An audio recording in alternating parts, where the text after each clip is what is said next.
Ստացեք 1900-ից 5900 դրամ հատուկ գին 200 անուն սալիկի համար։ Դատական իշխանության գործունեության ապահովում եւ իրականացում ծրագրի 2024 թվականի բյուջեի նախագիծը։ Ծրագրի նպատակն է դատական իշխանության անկախության երաշխավորումը, բնականոն գործունեության եւ դատական պաշտպանության իրավունքի ապահովումը։ Ծրագրի շրջանակներում նախատեսվում է իրականացնել 25 միջոցառումներ, ուղղված բարձրագույն դատական խորհրդի բնականոն գործունեության ապահովմանը, բարձրագույն դատական խորհրդի կողմից դատական իշխանության անկախության երաշխավորման ուղղված միջոցառումների իրականացմանը, դատարանների կողմից դատական պաշտպանության իրավունքի ապահովմանը, բարձրագույն դատական խորհրդի տեխնիկական հագեցվածության բարելավմանը, տրանսպորտային միջոցներով ապահովվածությանը եւ դատարանների շենքային պայմանների ապահովմանը։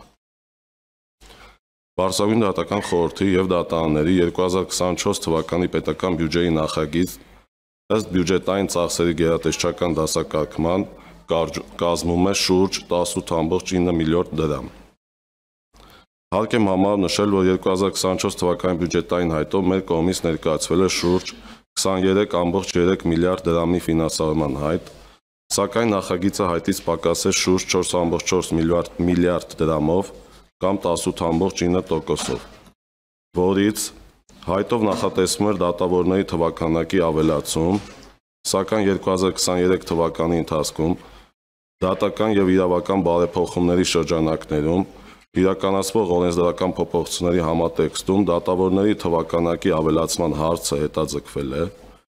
ինչով պայմանավորված նախագիծը կազմվել է առանց դատավորների հաստիքների ավելացման հարցի ներառման։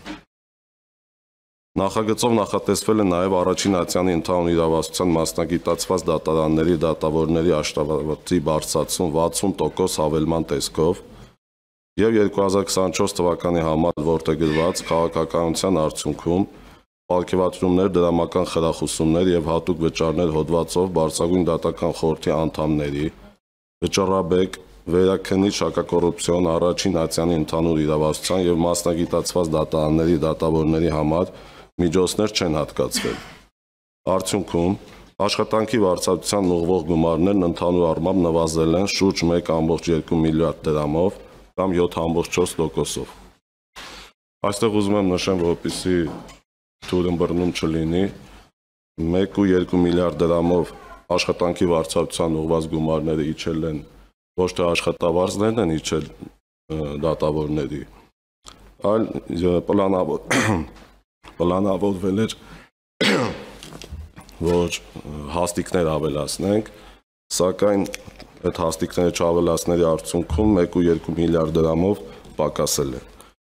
բայց իրականում դատավորների աշխատավարձները բարձրացել են։